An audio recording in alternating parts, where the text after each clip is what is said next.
અને વીટીવી ન્યૂઝના અહેવાલ પછી તંત્રનો આરોગ્ય વિભાગ જાગ્યો. અમદાવાદ પછી પાટણના સિદ્ધપુરમાં ફૂડ વિભાગના દરોડા. જીઆઈડીસીમાં ધારીવાલા ફૂડ્સ નામના એકમમાં મોટી કાર્યવાહી હાથ ધરવામાં આવી. તપાસ દરમિયાન 7 ખાદ્ય પદાર્થોના નમૂના લેવામાં આવ્યા છે. 1.24 લાખની કુલ 1117 કિલો ખાદ્ય સામગ્રી અને બચ્ચों का पास्ता 792 नंग पैकेट सीज કરવામાં આવ્યા. અમદાવાદમાં ધારીવાલા ફૂડ પ્રોડક્ટ્સ બચ્ચों का पास्ताમાં બેદરકારી સામે આવી હતી.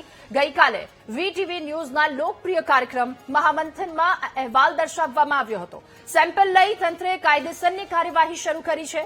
જાવેદ શમસુદ્દીનના એકમમાં આ ગંભીર બેદરકારી અને ખામીઓ સામે આવી હતી. તો ખામીઓ જાણવા માટે એકમને ઇમ્પ્રુવમેન્ટ નોટિસ પણ આપવામાં આવી છે. લેબ રિપોર્ટ આવ્યા પછી ફૂડ વિભાગ વધુ કડક પગલાં લેશે.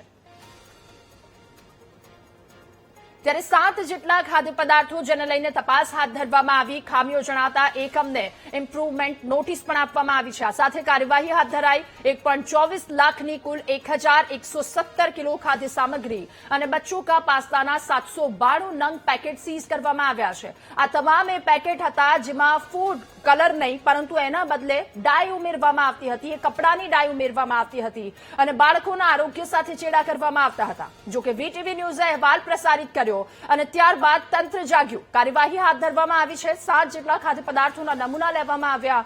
અમદાવાદ પછી પાટણના સિદ્ધપુરમાં પણ ફૂડ વિભાગે દરોડા પાડ્યા છે.